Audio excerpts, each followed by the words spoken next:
Bismillah ar-Rahman ar-Rahim. Assalamu alaikum. And once again, welcome to another session of study circle class in English. And my apologies for being again late. It's unfortunately is becoming a habit. I'm going to certainly make an earnest attempt to improve. If you would kindly recall, we had started Surah Al Baqarah, the second chapter of the Quran, and we had studied until verse 24. So today we will begin with verse 25 onwards, inshallah.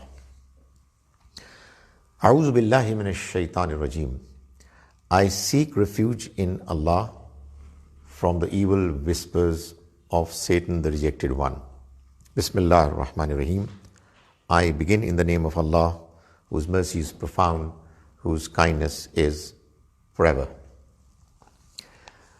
We have seen in the first 24 verses of Surah Al Baqarah that the Almighty, after having made a clear statement that this is the book that was eagerly awaited by the good people of the book, the book that the Almighty has decided to be the very last testament, the last text of the Almighty for the rest of the mankind, is the book that has already been accepted by some God-fearing people who believe in the unseen reality of the world despite not being able to see them, who establish their prayers, pray them regularly, and they spend from what the Almighty has given them in the form of sustenance. They are the ones who believe in what has been revealed on the last prophet, as well as on those on what has been revealed on those who came before him. And they are the ones who are very confident about the life to come. These were the people about whom the Almighty gave the good news that they're going to succeed. But then he goes on to mention the fact that there are others who are bent upon rejecting the truth. The Almighty has informed His messenger that it doesn't really matter whether you warn them or whether you don't warn them, they will never believe.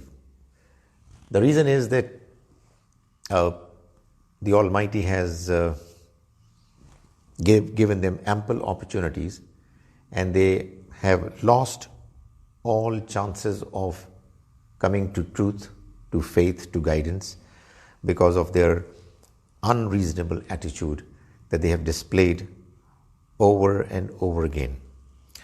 Then he went on to describe the attitude and the state of those people who, although had not as yet rejected the truth completely, yet they were on the verge of doing it because of the wrong behavior that they were displaying. The Almighty is giving them an opportunity in the verses of the early verses of Surah Al Baqarah by telling them that although what they have done is not acceptable to God, yet they still have a chance, which if they try, they can actually come to faith. Having done then that, the Almighty went on to invite the polytheists who were living in Medina, in Yathrib, and asked them to worship their Lord who created them and who created all those who came before him, before them, and asked them to only worship him alone and to devote themselves to his service, to his obedience. And then the Quran threw a challenge that was meant for those people who were living at that time, who knew the Arabic, the style of Arabic, the manner Arabic expressions were described in literary presentations, and invited people who were rejecting the Quran to come forth and bring a surah like any Quranic surah if they were convinced that it's not from God. And the Almighty went on to clarify that they will not be able to meet this challenge, and therefore they should know that this is a reality from God, and therefore they need to prepare themselves for the punishment that the Almighty has in store for all those people who reject the truth knowingly. Now we move on to the verse that we are to study today.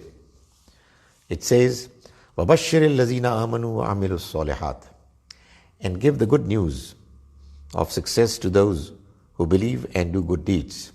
أَنَّ لَهُمْ جَنَّاتٍ تَجْرِي مِنْ تَحْتِهَا الْأَنْهَارِ, that for them there is going to be a place of gardens underneath which rivers shall flow.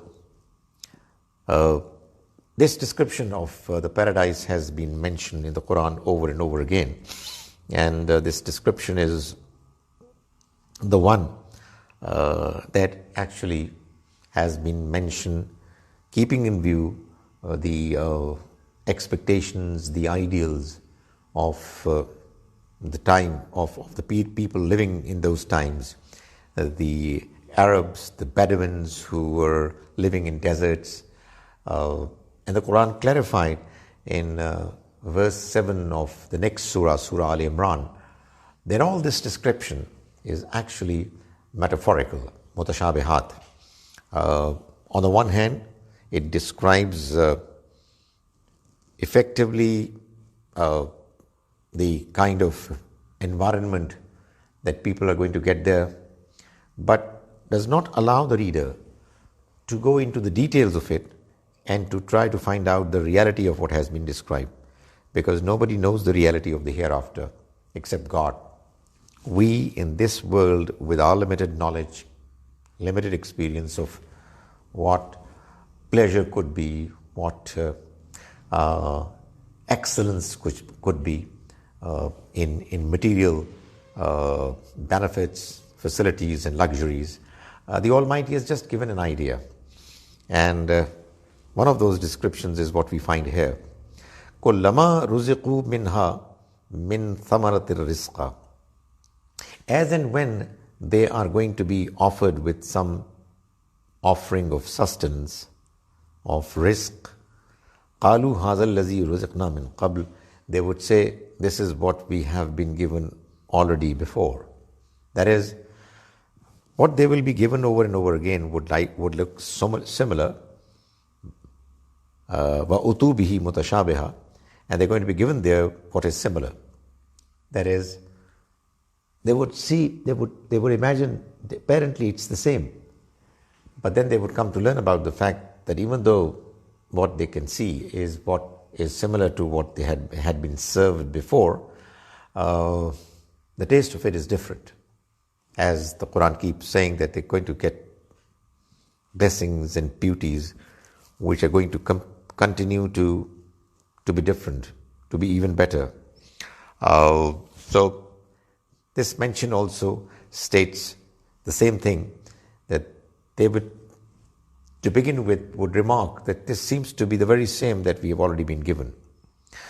However, they will be given things of benefit, of luxury, that are going to be similar in their appearance, but they will have their own peculiar, specific benefits and pleasures that they would derive out of it. وَلَهُمْ فِيهَا أَزْوَاجٌ مُطَهَّرَةٌ, and for them there are going to be partners, spouses who will be purified. They will be clean, they will be morally upright and good partners. وَهُمْ فِيهَا خَالِدُونَ, and they shall live therein forever. This would be probably the best news they will get. No death, no returning to any other place. This beautiful place that they're getting is what is going to get better and better in the future, and they shall live herein forever. إِنَّ اللَّهَ لَا يَسْتَحِي أَن يَضْرِبَ مَثَلًا مَا بَعُوضَةً فَمَا فَوْقَهَا. God is not shy in describing as example an object as ordinary as a mosquito gnat, فَمَا فَوْقَهَا, or even something less, even some creation, some insect which is lesser in its significance and value. فَأَمَّا الَّذِينَ آمَنُوا فَيَعْلَمُونَ أَنَّهُ الْحَقُّ مِنْ رَبِّهِمْ. As for those who truly believe, as for those who understand, they know that it is the truth from their Lord. وَأَمَّا الَّذِينَ كَفَرُوا. And as far as those are concerned who are bent upon rejecting and denying, فَيَقُولُونَ, they say, مَاذَا أَرَادَ اللَّهُ بِهَذَا مَثَلًا. What exactly did God intend with this example? يُضِلُّ بِهِ كَثِيرًا وَيَهْدِي بِهِ كَثِيرًا. He misguides through it many, and he guides through it many others. That is, many people are misguided through this Quran, and there are many others who are guided through it. وَمَا يُضِلُّ بِهِ إِلَّا الْفَاسِقِينَ. However, nobody gets misguided through it except those who are transgressors, who cross limits, who are unscrupulous, morally degenerated. But what does this verse mean? There are quite a few questions that arise when you read it. For one thing, the Almighty says that, He can give any example. The example of creatures as ordinary as flies, mosquitoes, or even lesser. Those who believe, they know that it is all truth from their Lord. But those who don't believe, they question what exactly is the Almighty's intent by giving these examples. And then the verse goes on to say that God misguides through it many and guides through this book many others. You see, in order to describe a reality, sometimes you need to give examples. Your worldly life is full of certain incidents, experiences that you go through, certain phenomena that you observe, which, if they are used as examples to be able to let you know more effectively what has been presented in principle as concepts, examples tend to help. And it all depends what exactly is the concept that is to be clarified. You would give example only to explain and clarify the reality that needs to be put across. In many cases, there are many important realities that need to be explained through examples, because a plain description in theory, in principle, sometimes can be bland, it can be boring. It may not attract the attention of people. So, you need to have examples. And they kind of bring the reality closer to the imagination of many people. So the Almighty says that the Almighty is not hesitant in using examples of anything. Anything as ordinary as a mosquito, as a gnat. Those who believe, that is, those who want to know the truth. Allow me to translate those who believe with this expression, and if you'll ask me, I'll let you know why. Those who really want to know the truth, that is, those who believe. فَيَعْلَمُونَ أَنَّهُ الْحَقُّ مِنْ رَبِّهِمْ. They know that it is from their Lord. They don't raise any objections. Why? Because they know that the example that has been actually presented, whether that of a fly or a mosquito, is really relevant. I mean, for instance, in Surah Al-Hajj, 22nd Surah of the Quran, right at the very end of the Surah, the Almighty gives the example of the weakness, helplessness of the false gods that the people of the Arabian society had created by mentioning the fact that if the food that you serve them with, some part of it is taken away by a fly, these statues, your gods whom you worship, don't have the ability, the strength to take that food from the fly. I mean, you are worshipping them and expecting that they're going to help you in solving your problems. Look at themselves. You have served them with food, and a fly takes away some part of the food, and they're so weak that they can't even touch the fly or snatch it or grab their food back, snatch it away from the fly.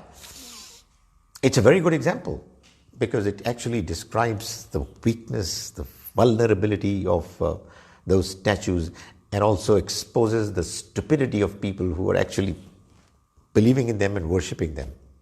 Now, instead of understanding what this example is all about, instead of appreciating the manner this reality has been described, if you start picking the fact that, a fly has been mentioned in the Quran, I mean, how can a book of God talk about as mean, ordinary creature as a fly?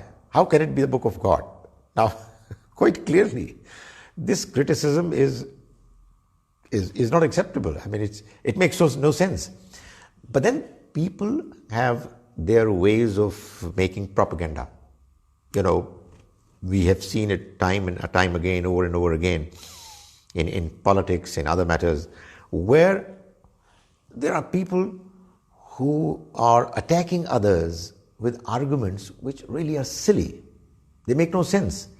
But they're playing on their gallery, They're playing to their fans.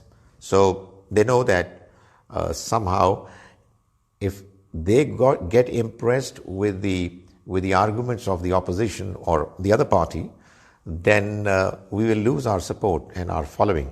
So what they do is that they counter by bringing in remarks which are, to every reasonable person, silly remarks. But obviously there are people who are bent upon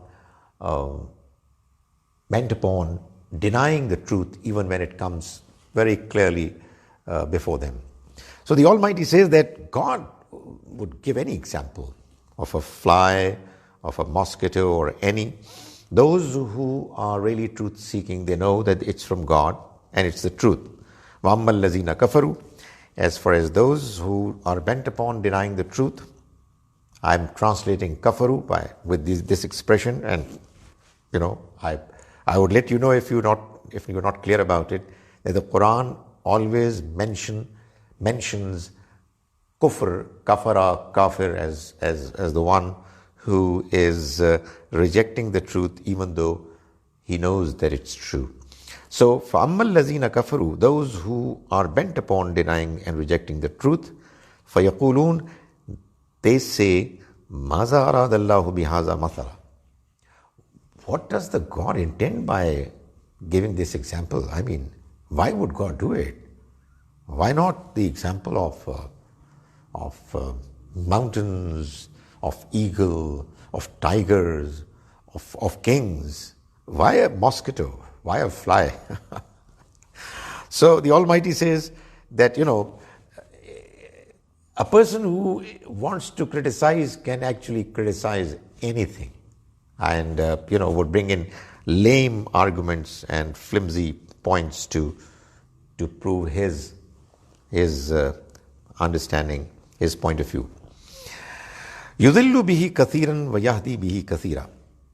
So the Almighty mentions that He misleads, God misleads through the Quran, many people.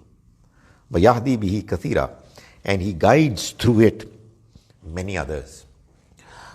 God guides through the Quran many people, is understandable. God misguides.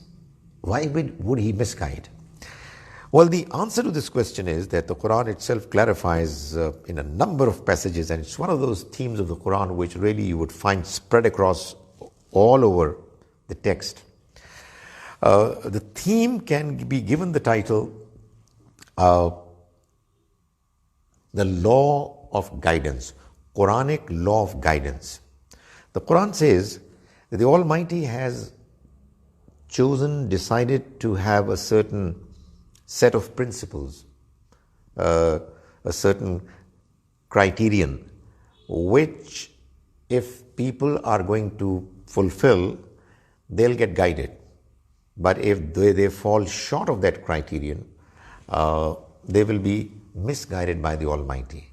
That is, His law of guidance and misguidance shall then take over. And when it's going to take over, it would be as if God is misguiding. What is that law? Well, it's a matter that needs more detailed treatment, description. But to put it briefly in very few words, the law says that if somebody is interested in knowing the truth, God is going to make the truth of the Quran clear to such a person. He will get guided more and more. He will move towards the path of guidance. And those who are not interested in guidance, they will not get guidance. You will have to take the first step. You take the first step towards the Almighty and His message and guidance, and you will see guidance coming, hurrying towards you. It will come towards you more briskly, more swiftly. But if you are avoiding it and ignoring it, there's no chance that you're going to be guided. So that's what the Quran says over here. يُضِلُّ بِهِ كَثِيرًا وَيَهْدِي بِهِ كَثِيرًا. Many people are going to come across the Quran. Some people are going to be misguided by God through the Quran because they're not going to take it seriously. They're not going to give it the kind of status that it deserves. وَيَهْدِي بِهِ كَثِيرًا. And He guides through it many others. وَمَا يُضِلُّ بِهِ. And He does not misguide through it anyone, إِلَّا الْفَاسِقِينَ, except those who are transgressors, disobedient, who cross limits. الَّذِينَ يَنْقُضُونَ عَهْدَ اللَّهِ مِنْ بَعْدِ مِيثَاقِهِ. Those who go against the covenant, violate the covenant, the promise that they have made to God. مِنْ بَعْدِ مِيثَاقِهِ, after it has been confirmed. وَيَقْطَعُونَ مَا أَمَرَ اللَّهُ بِهِ أَنْ يُوصَلَ. And they cut off and they sever what the Almighty has desired, has ordered to be put together, to be joined. وَيُفْسِدُونَ فِي الْأَرْضِ. And they cause mischief on earth. أُولَٰئِكَ هُمُ الْخَاسِرُونَ. Such are the people who are bound to confront, face losses, disaster. Now, what does it mean? Obviously, the Almighty is saying that people who are going to get misguided are the ones who are fasiq, who are transgressors, who go beyond limits. And what does that mean? The Quran explains in this verse 27, that a fasiq, fusaq are the people who break the promise that they have made to God. Now, what promise is God talking about? It is primarily the promise of our morality. We have within us, each one of us, each human being has been given by design an understanding and appreciation of what is morally good from what is morally bad. Every human knows that being good to parents is desirable. Causing harm to them is evil. Telling lies is evil. Speaking the truth is good. Coming to the rescue of human beings, helping them in their difficult times is good. Causing harm to them, exploiting them is bad. Fulfilling promises is good. Not doing so is bad. And I mean, there is a long list of do's and don'ts that we have within our nature. It's a part of our nature. And it's a promise that we make to God. It's an implied promise that we have made to the Almighty, that we are going to be loyal to the understanding and appreciation of morality that we have within us. So those who go against the covenant that they have made with God, after it has been confirmed, it has been properly and completely agreed upon. So that expression is actually meant to clarify that human nature is pretty clear. It is not that people can come and claim that, oh God, we didn't know that stealing the wealth of others is bad. We had no idea. No, all of us have that understanding. What belongs to others doesn't belong to us.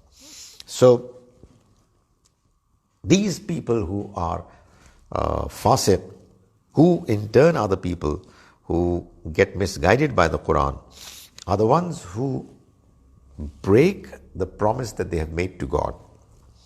وَيَقْطَعُونَ مَا أَمَرَ اللَّهُ بِهِ أَن يُوصَلَ. And they cut off and they sever what God has ordained them to join, to maintain. This is a clear reference to one's relationship with one's family members, kins, relatives. Relatives are given to us by God. We don't choose them. We didn't choose our parents. We don't choose our children. We don't choose our uncles, aunts, etc. These are the gifts of the Almighty. Spouse is an exception.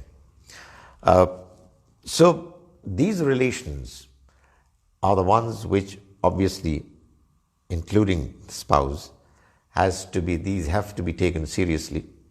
They have to be respected. Their rights have to be given to them. And in no way, relationship with them can be broken under normal circumstances. So whoever does it unjustifiably, they are the ones who are breaking, severing what God has desired to be maintained, to be put together. It is God's design that we belong to a family. If you're not interested in our family, we are not interested in God's design. So, living in God's world, if we are going to reject God's plan, His design, then obviously it's very likely that we are going to be eligible to the Almighty's displeasure. وَيُفْسِدُونَ فِي الْأَرْضِ, and they cause mischief on earth. In other words, if we are not properly following the moral code that we have been gifted by the Almighty, and if we are not having good relationship with our family members, then what we are doing is that we are causing mischief on earth. This place is God's. In this place, in this world, God's decisions should get implemented. His will is what needs to be respected. If we don't do it, then we are causing mischief on earth. We are actually creating in this world the kind of disorder that is not acceptable. So such are the people, ulaika humul khasirun, who are going to be ultimately going to end up losing. Now what the Quran essentially is saying therefore is that people are not likely to get benefited, guided by the Quran, no matter what they do. There are going to be people who will benefit from the Quran, and there are going to be people who will not benefit from the Quran. And the Quran is mentioning that those who are going to benefit from the Quran, the Quranic message, are the ones who are good people, who will be careful about their morality. They are guided by their moral compass, that which enables them to know that there are certain things that are desirable, there are certain things that are undesirable and evil. People who are able to follow the light of their inner nature, conscience, they are the good people who, if they are presented with the Quranic message properly, are bound to accept the Quran and to get guided by it.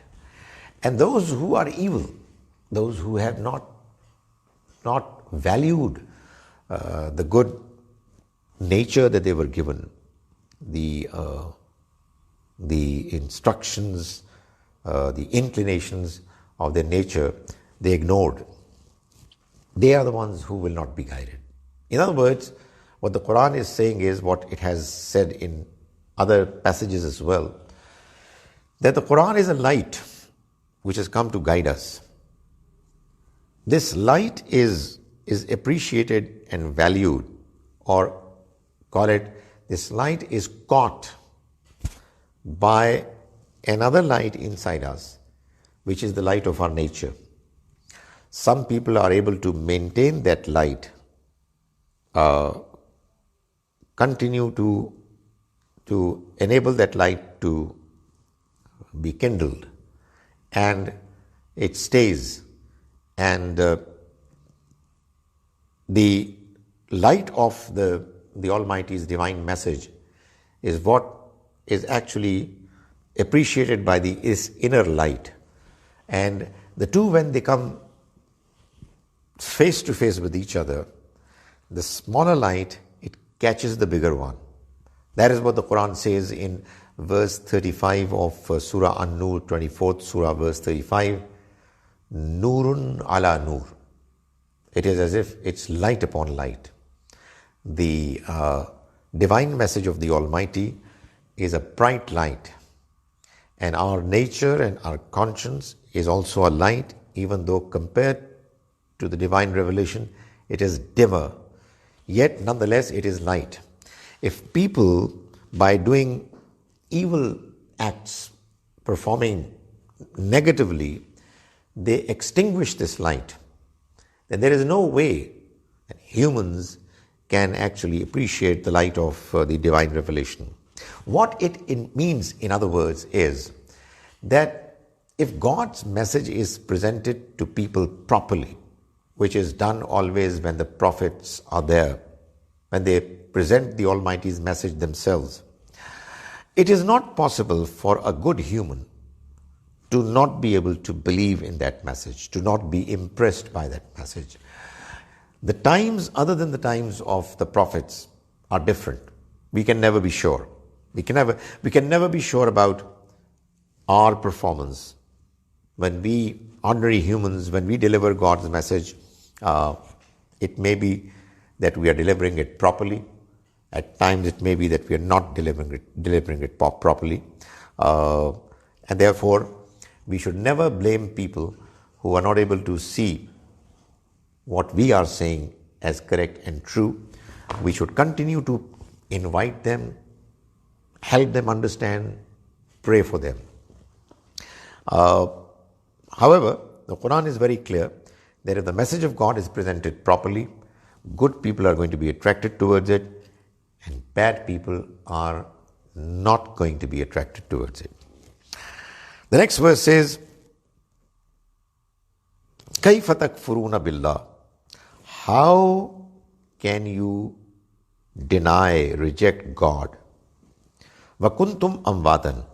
Even though you were dead, فَأَحْيَاكُمْ. Then He brought you to life. ثُمَّ يُمِيتُكُمْ. Then He is again going to cause you to die. ثُمَّ يُحْيِيكُمْ. Then He is again going to raise you back to life. ثُمَّ إِلَيْهِ تُرْجَعُونَ.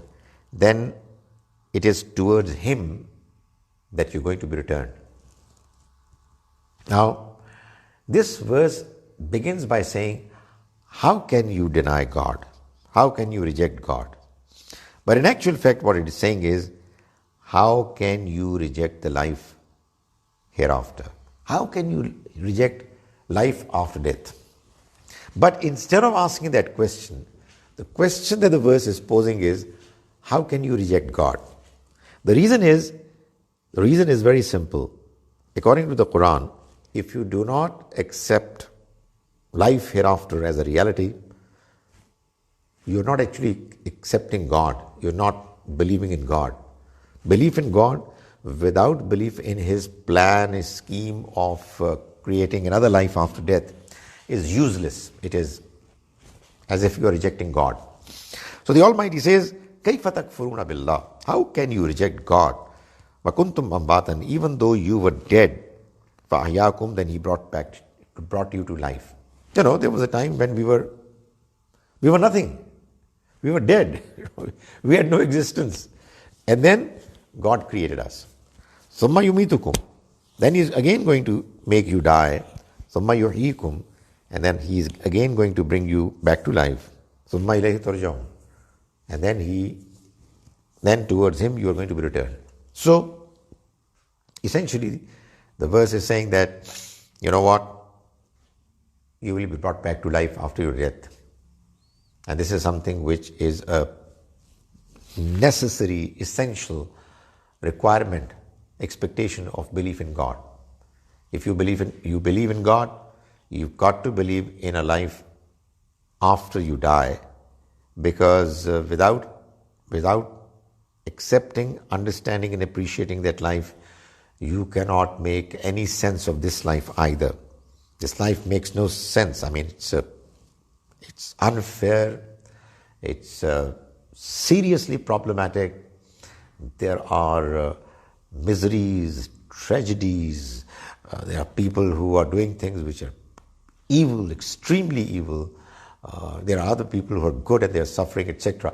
I mean, where is God? Why does He not intervene? Well, because He knows that everybody is going to come back to life, and He's going to make everyone accountable, and as a consequence, the result is going to be that the Almighty is going to make sure that people are given what they deserve. They are going to be given rewards as well as punishments. So the Almighty is mentioning over here the fact that the life hereafter is something that you must believe in. Finally, the verse says, هُوَ الَّذِي خَلَقَ لَكُم مَّا فِي الْأَرْضِ جَمِيعًا. He is the one who has created in this planet, on the earth, whatever there is, jamiyan, all of it for you. So, what you find in this world is all meant for you. ثُمَّ اسْتَوَىٰ إِلَى السَّمَاءِ.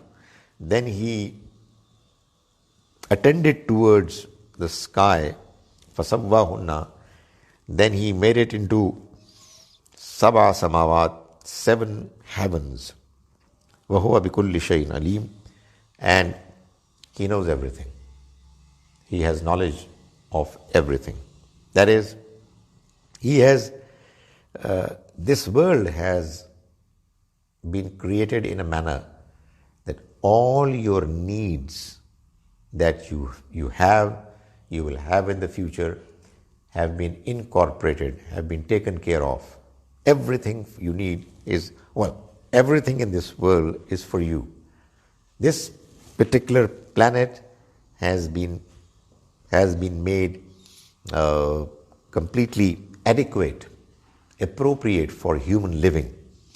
And for that purpose, all that is here is meant for humans to be able to benefit from. And then after creating this world, this earth, He moved towards, attended to the sky and made it into 7 heavens. Well, that doesn't really mean that this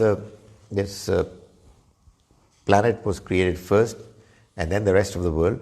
Well, he's talking about the fact that this whole scheme of the Almighty was created in a manner that there were various different phases.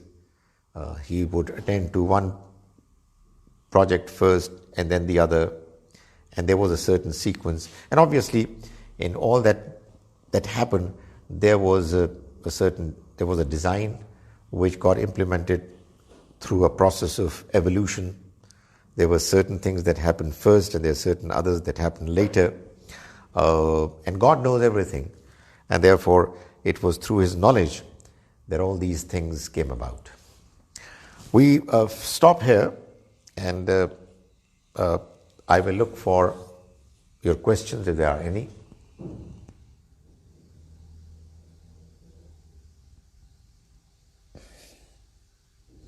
As ever, as I said, thankfully there are no questions. But if you have questions in mind even now, you can write them there, and I will be available for answering them. But if you don't have questions, you know that from 2 p.m. to 3 p.m. I take this class. It's hopefully, inshallah, going to be a regular class. I intend to cover, hopefully, inshallah, the entire Quran during the proceedings of these sessions. The idea is to have a simple translation and some brief explanation of the verses of the Quran in English, and also that if there are any questions that come to one's mind regarding the text that we are studying or regarding anything else that has got to do with our religion, we can discuss it over here. So because I don't see any question, I will beg leave from you. Thank you very much for your attention, and inshallah. Okay, Basit Ali has come up with this question. Please shed light on listening to music in Islam. You see, you adopt different approaches in trying to understand what Islam has to say about various different aspects of our life. My understanding, our understanding, the understanding of the point of view that I think is right as yet, is that the Quran and the Sunnah are the basic sources of learning Islam. The Quran is God's text. It is fully preserved. The Sunnah is the Prophet's religious acts, fully preserved, like prayer, like fasting, etc. And Hadith, which is essentially history, collected in some cases very carefully, but it was actually a source of knowledge that we had with us something like more than 200 years after the Prophet, may Allah's mercy be on him, left this world. So, this source of knowledge, which was there right from day one, but was not available to all Muslims, unlike the Quran and Sunnah. It's a very useful source of knowledge, but it's a footnote of the Quran and Sunnah. Having said that, there is no mention in the Quran anywhere that music is condemned. On the contrary, the Almighty says, there is no reason why the beauties that the Almighty has created for His servants in this life should be discouraged. Anyone should discourage people to benefit from the beauties of this life. And beauty, as we know, is the beauty that you can see, beauty that you can hear, beauty that you can taste, beauty that you can smell, and beauty that you can touch. Now, maybe there are better words than beauty, but the word is zinat in Arabic. What makes things better than what they are, more presentable, more pleasing than what they are. So, music is the beauty of ears, of what we hear. God says, I have not made forbidden anything beautiful. Instead, on the contrary, I have created it for my humans, for my creature, that they should benefit from it. Tell them that my Lord has prohibited only what is obscene, what is evil, what causes people to deprive others of what belongs to them. In other words, what causes people to transgress their limits. I have prohibited what is polytheism, what is ascribing partners with God, and to talk about, to claim about God's message which He never revealed. In other words, to claim about His religion what is actually not in His religion, not in His message. So, God has not prohibited music. Whatever condemnation of music, if at all there is any in hadith, most ahadith mention condemning music are weak ahadith. The one or two that are more reliable, they have their context. But it's obvious from these verses of Surah Al A'raf, the 7th chapter of the Quran, verses 32 and 33, that all what is beautiful is God's gift to humanity. Only the evil aspects of them is bad. So, music that creates emotions of obscenity, that music is bad. Music that makes people draw towards polytheism is bad. Music that is inclining people to be immoral is bad.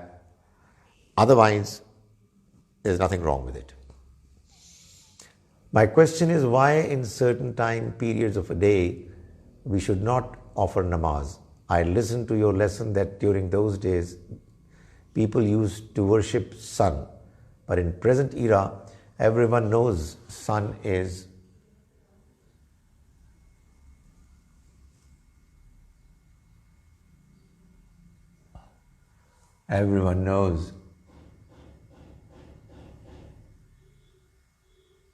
sun is just a star to provide us with the light and heat. And when we offer namaz, it's the connection between Allah and that being. He knows and everyone around could understand that she offering namaz and not worshipping sun.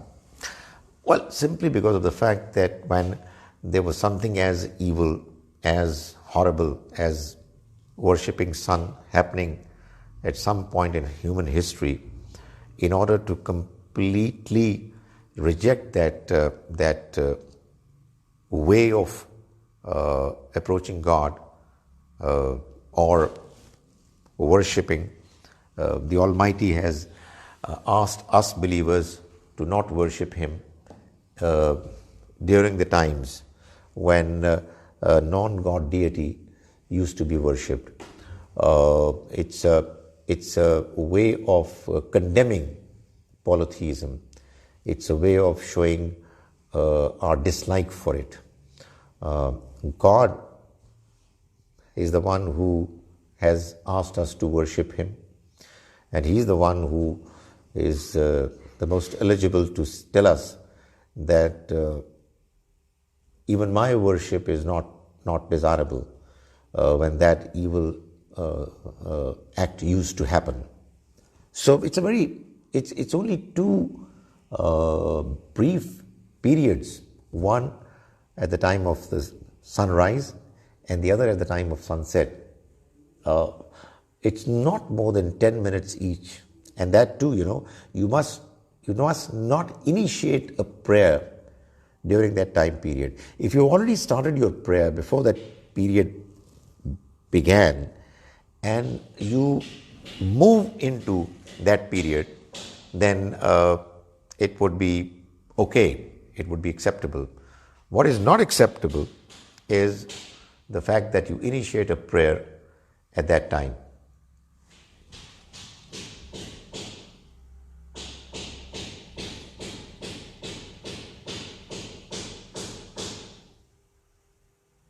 My question is about the logic behind deferring periods of iddat for a divorced woman as opposed to a widow.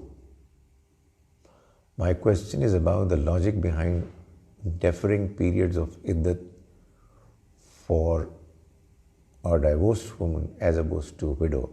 Well, my understanding is that in the case of a widow, the duration is longer as compared to the iddat of somebody who has been divorced. Because in the case of a divorced lady, the iddat is to last for 3 periods. That is, it begins in one of the clean periods, and then there's the first menstrual period, then the second and the third, and it lapses, it finishes after that, which ordinarily is not more than 3 months. But when you're talking about the iddat waiting period of a widow, it's 4 months and 10 days. So what I'm saying is that I don't understand the question. My question is about the logic behind deferring periods of iddat for a divorced woman as opposed to a widow. I think it's the other way around. A widow has to wait for longer. Then the reason is that because you don't know whether a husband before he died had any relationship with his wife. So in order to make it more safe, a longer duration has been allowed. But when you are absolutely sure that the counting of the periods began after the lapse of the first clean period, when the husband didn't have physical relations with his wife, then obviously to wait for 3 periods is safe.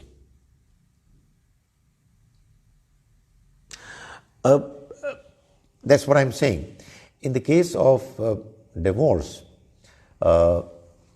both husband and wife are there, and the husband knows, the one who is to pronounce divorce, that I did not have a physical relationship with my wife, and I'm now pronouncing talaq in the clean period.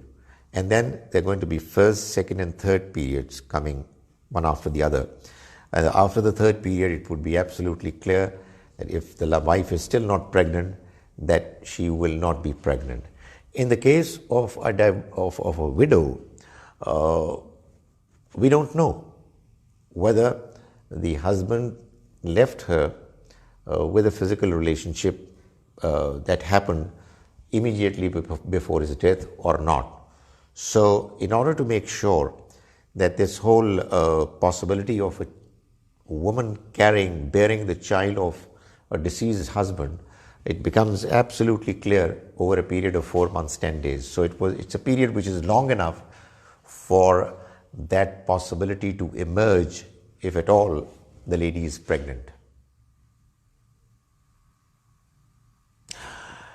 And these are lunar months. No, we are talking about the menstrual periods of. You're talking about 4 months, 10 days. Yeah, absolutely. When you're talking about the iddat of a widow, these are lunar months. That's right, because all counting, that we have in Sharia is based on the lunar months. So it's lunar months which can actually be counted. You will have the particular date, and then you move on from there. Right. So it was good to have a few questions after the class, and we'll inshallah have the next session next Saturday. Take care of yourselves, and inshallah we'll meet again. Assalamu alaikum wa rahmatullahi wa barakatuh.